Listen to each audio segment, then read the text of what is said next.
तर आता फक्त 2 दिवसावरतीच 15 ऑगस्ट हा आलेला आहे आणि या दिवशी आपल्या देशाला स्वातंत्र्य मिळालं. तर सगळ्यात अगोदर स्वातंत्र्य दिनाच्या सर्वांना खूप खूप शुभेच्छा. तर आपण प्रत्येक वेळेस काय करत असतो की 15 ऑगस्टला काहीतरी खास गोड बनवतो किंवा मग आपण बाहेरून जिलेबी विकत आणतो, खाजा विकत आणतो, बालुशाही विकत आणतो, असं काहीतरी गोड आपण आणून खात असतो किंवा आपण स्वतःसुद्धा घरी बनवत असतो. तर आज मस्तपैकी 15 ऑगस्ट निमित्त आपण जिलेबीची रेसिपी घरच्या घरी आणि ती पण झटपट कशी बनते ना, तर याची रेसिपी पाहणार आहोत. आणि यावेळेस बाहेरून थोडंसं आणण्यापेक्षा ना स्वतः घरी करून खावा आणि मुलांना करून म्हणजे खायला घाला आणि याचा आनंद काही वेगळाच असणार आहे. आणि एकदम छान होते, झटपट होते, जास्त वेळसुद्धा लागणार नाही आहे. तर याची मस्तपैकी रेसिपी आपण पाहूया. तर सगळ्यात अगोदर मी पाक करून घेते आणि पाक करून घेण्यासाठी तुम्ही एका वाटीचा वापर करू शकता किंवा हा मेजरमेंट कप आहे ना, तर त्याचा वापर करू शकता. तर मी इथं मेजरमेंट कप घेतलेला आहे, 1 कप साखर घातलेली आहे, 1.5 कप ह्याच्यामध्ये पाणी घातले आणि याचा 1 तारी पाक करून घ्यायचा आहे आपल्याला. थोडीशी वेलची पूड माझ्याकडे नव्हती, त्यामुळे अशी मोठी मोठी मला आवडते, त्यामुळे थोडीशी वेलची पूड चुरून ह्याच्यामध्ये घातलेली आहे. थोडासा food colour, orange food colour घातलेला आहे. तर थोडंसं केशर घातलेलं आहे, असेल तर घातलं तरी चालतं किंवा नसेल तरी नाही घातलं तरी चालतं. आणि साखर विरघळेपर्यंत आपल्याला चांगला पाक करून घ्यायचं, जास्त पण करायचं नाही.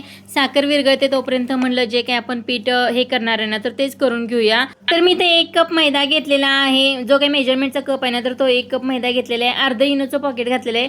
थोडंसं पाणी घालून आहे ना, तर चांगलं फेटून घ्यायचं आहे आपल्याला. आणि चवीनुसार थोडंसं मी मीठ थोडंसंच अगदी जरासं मीठ घातलेलं आणि 1-2 चमचे तूपसुद्धा घातलेलं ह्याच्यामध्ये, ते स्किप झालेलं आहे. तर हे चांगलं फेटून घ्यायचं आहे. आता लक्षात आलं असेल, परत तुमच्या एकदा मी सांगते, 1 कप मैदा घ्यायचा आहे, थोडंसं अर्धं इनोचं पॉकेट घ्यायचं आहे, 1 पिंचभरच असं मीठ घ्यायचं आहे आणि त्याच्यानंतर 2 चमचे कच्चं तूप घ्यायचं आहे आणि हे घालून चांगलं फेटून घ्यायचं आहे आपल्याला. तर ते सगळं करून ठेवलेलं आहे भिजायसाठी आणि तोपर्यंत आपला पाकसुद्धा तयार झालेला आहे. आणि ह्याच्यामध्ये एक 10 मिनिटामध्ये चांगलं हे होतं, म्हणजे पाक तयार होईपर्यंत हे आपलं पीठ चांगलं भिजलं जातं. आणि थोडंसं ऑरेंज कलर घातलेलं आहे, एकदम पांढरं नको म्हणून मी थोडंसं ऑरेंज कलर घातलं आहे, चांगलं फेटून घेतलेलं आहे. आणि जे काही आपल्याला केकसाठी पायपिंग बॅग मिळते ना, तर ती घेतलेली आहे, तांब्यामध्ये ठेवून घेतली आहे आणि त्याच्यामध्ये सगळं हे आपल्याला घालून घ्यायचं आहे. थोडंसं घट्ट असेल तरी चालतं, पण घट्ट केलं म्हटलं की नाही आतमध्ये जास्त पाक व्यवस्थित मुरला जात नाही, त्यामुळे मी घट्ट केलेलं नाही आहे पीठ. तर अशा प्रकारे थोडंसं पातळ केलेलं आहे. आणि कोणतीच गोष्ट प्रॅक्टिसशिवाय येत नाही, मी पण पहिल्यांदाच ट्राय करते आणि त्यामुळे माझी थोडीशी अशी बिघडलेली आहे जिलेबी पण. आणि ही प्रत्येक गोष्ट ही प्रॅक्टिस केल्यावरच येते. आता दुसऱ्या किंवा तिसऱ्या बॅचला चांगली जिलेबी येईल, तर पहिल्या बॅचला ही अशा प्रकारे जिलेबी झालेली आहे. तर जिलेबी करताना खोलगट कढई कधीच घ्यायची नाही, असा एखादा पॅन घ्यायचा, थोडंसं तेल घालायचं, जास्त पण घालायचं नाही. आणि 1-2 मिनिटांमध्ये चांगली जिलेबी ही आपली भाजली जाते. परत अलटी पलटी करायची, फक्त जास्त वेळा पण करायची नाही, एकदा 1 ते 2 वेळाच फक्त आपल्याला अलटी पलटी करून चांगली ही भाजून घ्यायची. आणि कोमट पाकामध्ये जिलेबी आपल्याला गरम गरम घालून घ्यायचे आणि जास्त वेळ पण घालायची नाही, अगदी 15 सेकंद ते अर्धा मिनिट एवढंच घालायचे. आणि पाकामध्ये ती जिलेबी घातली काढून मी तेलातली आणि तोपर्यंत ह्या सगळ्या जिलेबी करून घेतलेल्या आहेत. आता थोडंसं प्रॅक्टिस व्हायला लागलेलं आहे. तर अशा प्रकारे ह्या जिलेबी झालेल्या आहेत आणि ह्याला आलटी पलटी करेपर्यंत आहे ना, तर त्या पाकातल्या जिलेब्या तर सगळ्या काढून घ्यायच्या, एखाद्या चाळणीमध्ये काढायच्या, म्हणजे एक्स्ट्राचा जो काही पाक आहे ना, तर तो निघला जातो. तर ह्या सगळ्या जिलेबी मी काढून घेतलेल्या आहेत आणि तोपर्यंत ह्या तळूनसुद्धा झालेल्या आहेत. असं करायचं म्हणजे त्यामुळं पटकन आपल्या पाकामध्ये जी जिलेबी घातलेली असते ना, ती जास्त मोबून पडणार नाही आणि व्यवस्थित कुरकुरीत अशी राहील. फक्त अर्ध्या तासामध्ये सुद्धा ही जिलेबी होऊ शकते आणि कधी खाऊ वाटली गरम गरम तरी तुम्ही घरच्या घरी सुद्धा करून खाऊ शकता. इतकी सोपी सिंपल पद्धत आहे. तर अशा प्रकारे हे 15 ऑगस्टला ना तुम्ही जिलेबी नक्कीच ट्राय करा. एकदम मोठी करून पाहिली, म्हणजे येते का बघितली, तर एकदम मोठ्या आकाराची सुद्धा एक जिलेबी केलेली आहे, खूप छान आली. तर ही अशा प्रकारे केली, बाहेरून आतमध्ये आकार घेतलेला आहे मी.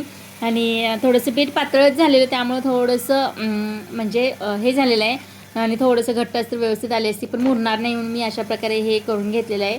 तुम्हाला जर काही प्रॅक्टिस नसेल ना, तर थोडंसं घट्ट, ह्याच्यापेक्षा थोडंसं घट्ट करू शकता. तर जिलेबी बघितली ना, तर असं तोंडाला पाणी सुटत होतं, इतकी छान कुरकुरीत खुसखुशीत ही जिलेबी झालेली. तर अशा प्रकारे ना, तर दुसरीसुद्धा जिलेबी एक मोठी करून पाहिलेली आहे, म्हणजे 2 जिलेबी अशा मोठ्या मोठ्या केलेल्या आहेत. छोट्या छोट्या करण्यापेक्षा म्हटलं थोडीशी मोठी करून बघूया. आणि बघा इथं कलर बघितल्यानंतर तुमच्यासुद्धा तोंडाला पाणी सुटलं असेल आणि मनात आलं असेल की चला आता आपण 15 ऑगस्टला जिलेबी आणायला नको, तर अशा पद्धतीची एकदा करून पाहूयाच असं तुमच्यासुद्धा मनात आलं असणार आहे. तर तसं काही मनात आलं असेल तर नक्कीच ट्राय करा. एकदम म्हणजे सोपी सिंपल आहे, बिघडणार सुद्धा नाही आणि एकदम छान होते.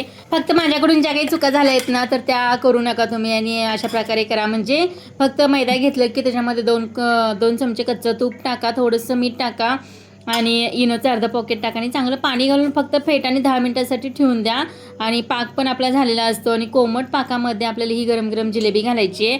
आणि मी एक रेसिपी बघितली होती इन्स्टावरती की आप्पेपात्रामध्ये खूप छान जिलेबी होतात. बघितलं, करायला घेतलं. जे काही अगोदरचं तेल होतं ना तर ते सुद्धा आप्पेपात्रात टाकून सोडलं.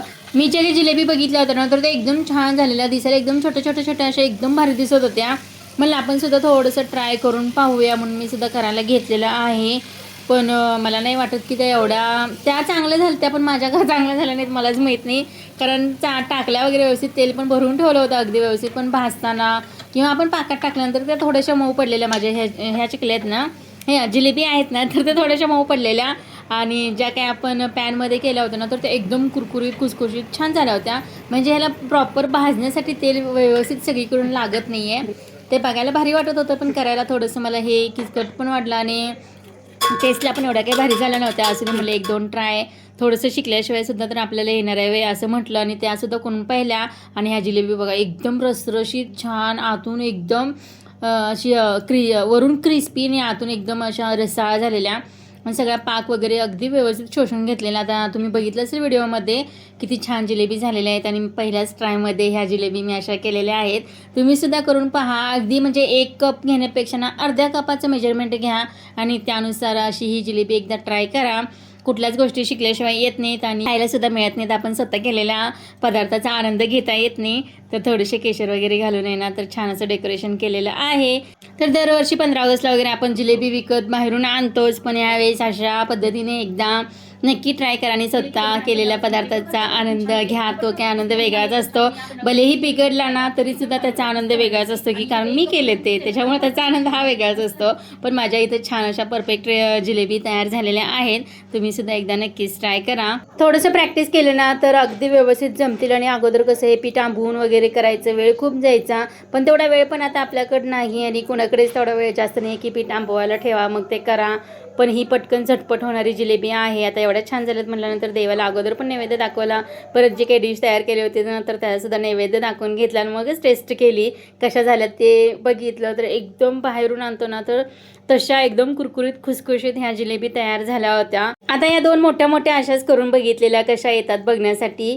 तर ह्यासुद्धा मस्त झालेल्या आणि परत सगळ्यांना खायला वगैरे दिल्या. आणि ह्या किती छान दिसतात बघा. आणि आप्पेपात्रातल्या एवढ्या काही व्यवस्थित दिसत नव्हत्या, थोड्याशा मऊ पण पडलेल्या. तर घरी तर सगळ्यांना गरम गरम जिलेबी खाऊन घेतली, छानपैकी शाबासकी घेतली. छान झालेत सगळ्यांनी कौतुकही केलं.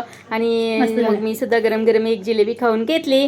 तर चला, हा होता आजचा व्हिडिओ. या 15 ऑगस्टला नक्कीच ट्राय करा ही रेसिपी. आणि व्हिडिओ आवडले असेल ना तर लाईक, शेअर आणि चॅनलला सबस्क्राईब केल्याशिवाय पुढे जाऊ नका. आणि हो लाईक आणि कमेंट तर करत जावा म्हणजे मला कळेल की तुम्हाला व्हिडिओ आवडतो का नाही ते.